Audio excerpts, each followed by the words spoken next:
Hi, welcome to Quid Pros Quo. I'm Zach, And I'm Rin. and today we are talking about world building organization. I'm really excited for this episode because I get to do some interdisciplinary thinking, which I super duper love. And we're talking about how to think about organizing your world building information. I'm also really excited for this episode because I love organization, whether physical or digital. Because like you can stick all your notes into your story Bible, like you can compile your sticky notes, but without actually organizing stuff, then you've only shifted the problem to somewhere else. So Yeah, you still have to rely on Control F to find anything, and even then, there's no guarantee that you'll find it unless you remember the right words. exactly. So it's really important. And our next episode, this is a two-part episode series, is going to be on world building tools of the trade for organization Hmm. of world building. So we will get into that in the next episode. So make sure you come back next week for that. Zach, how do you start organizing? I'm so glad you asked. Um, to start organizing, you have to start with ontologies. Um, now I know that sounds like a super complicated academic word, and that's partly because ontology is the philosophical study of being, so it sounds super scary and boring. But when we're talking about an ontology, like a singular ontology, it's a system of categories that are used um, to organize things. So if you go back to wandering the stacks at at your public library, the Dewey Decimal System is a kind of ontology where, all of the information in the world is split up into, numbers in between 0 and 999, right? And each, 100 corresponds to a different category of information.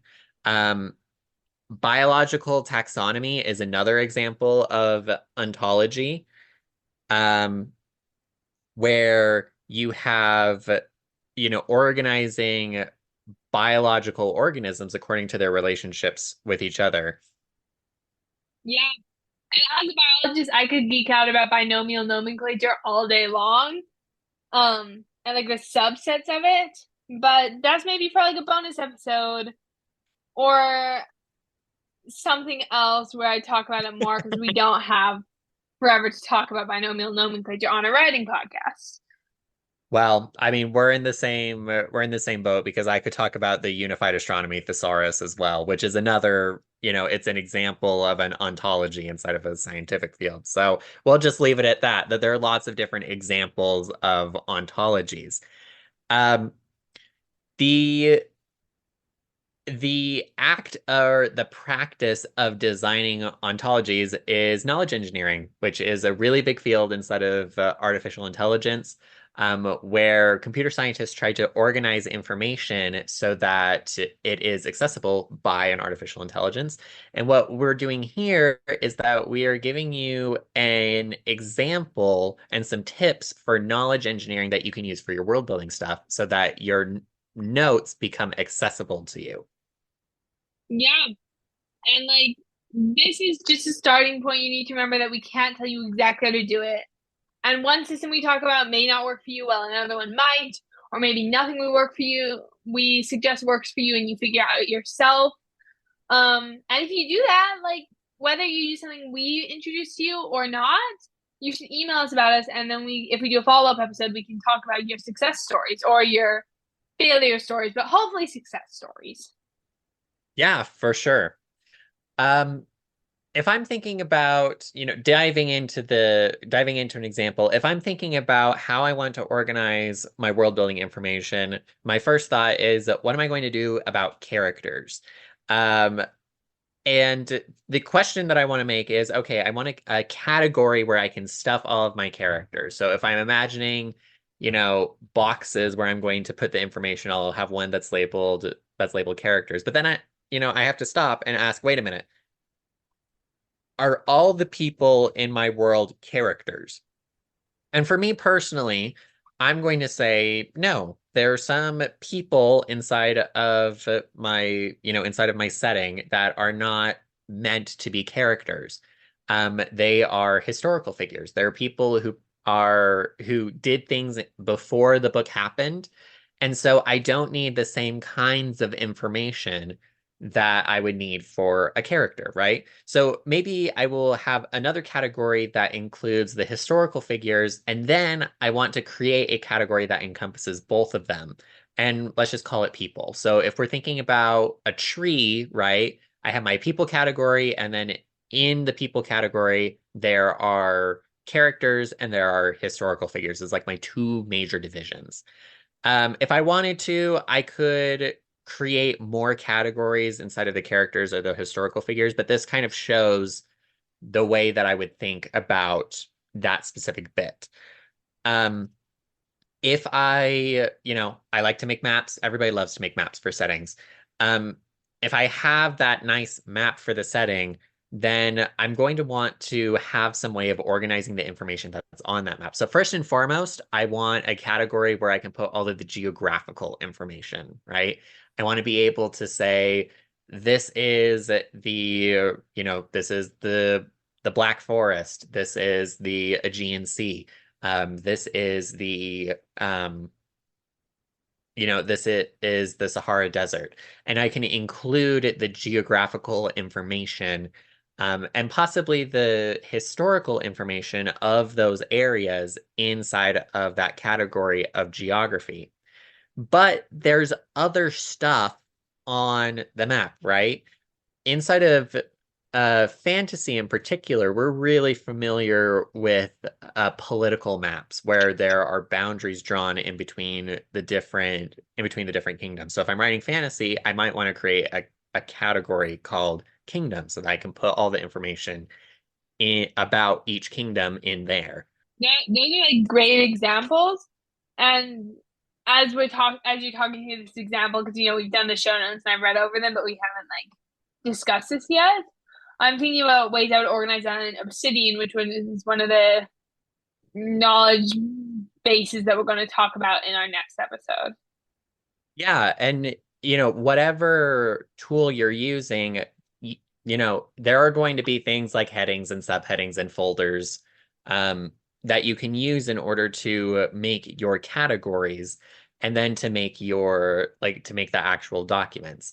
And there is definitely a there's definitely a give and take in between how many categories deep you want to go versus broad, right? Because if you have to snake your way through six different categories in order to get down to your actual document, you're more likely to lose it, right? But by the same token, if you're looking at a file menu of eight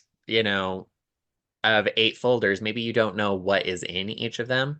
So part of this task of knowledge engineering is choosing categories that make sense to you, right? So if I have a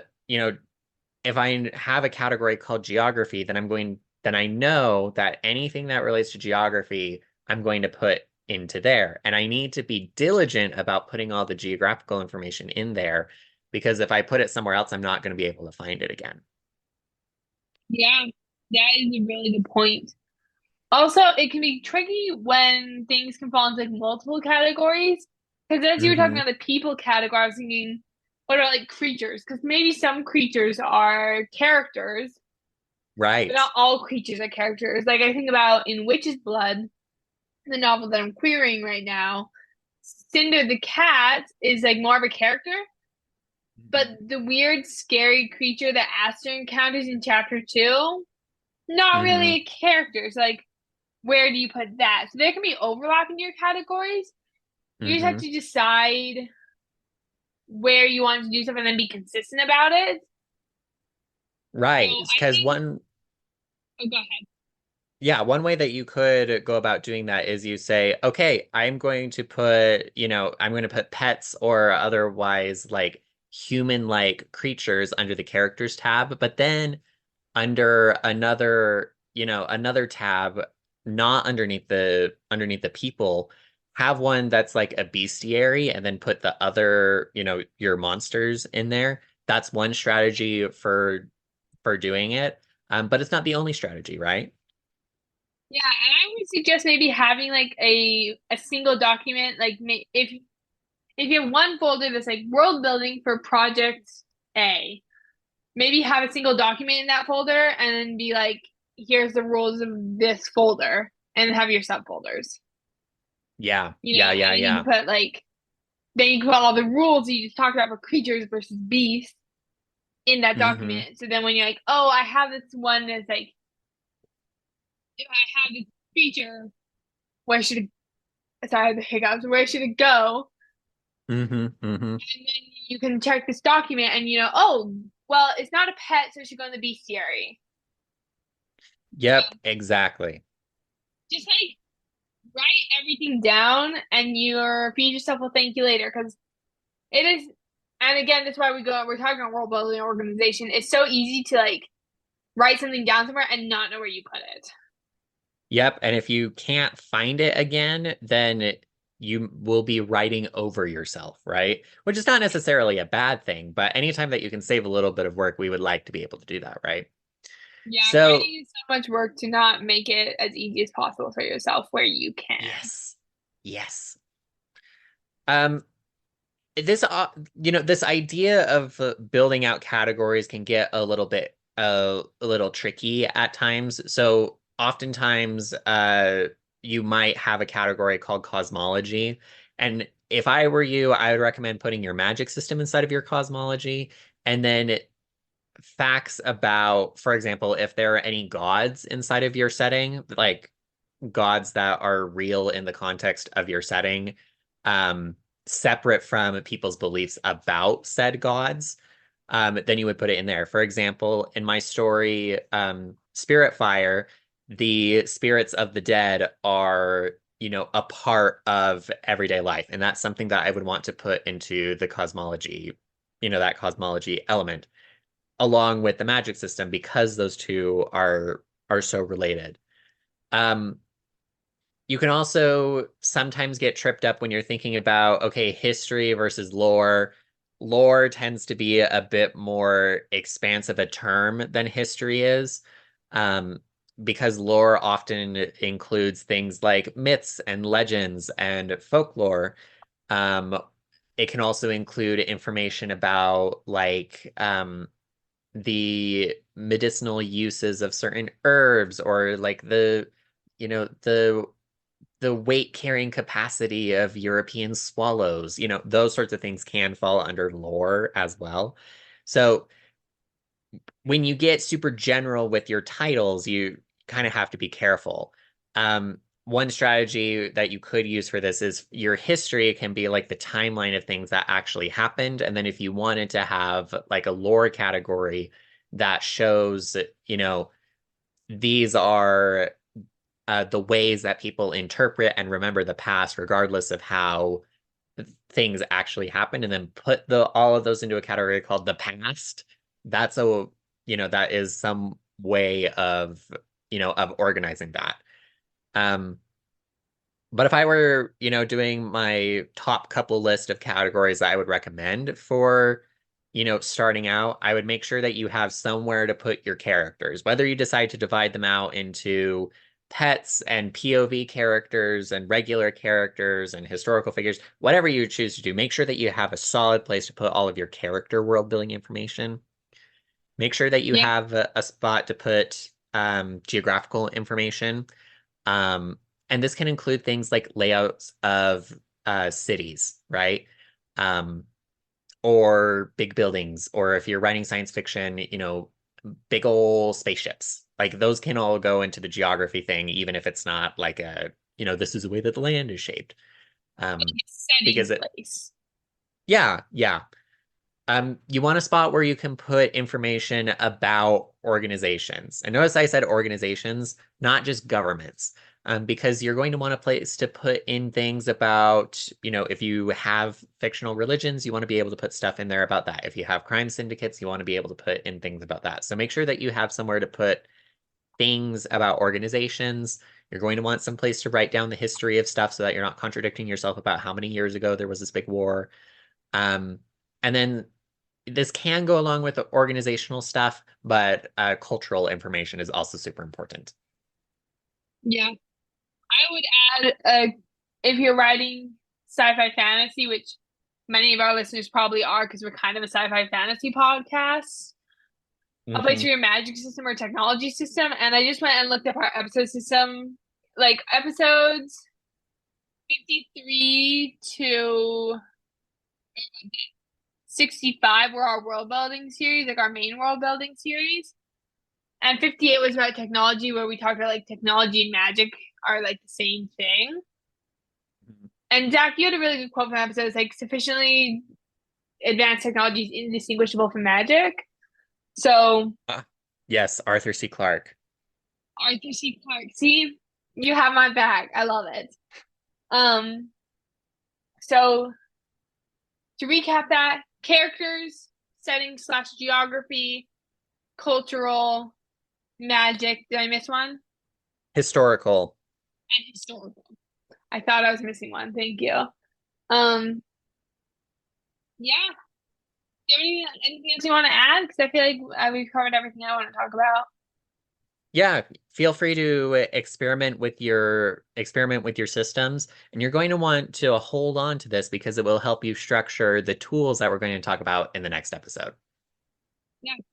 This has been Quid Pros Quo. Thank you so much for tuning in. We'll see you next week.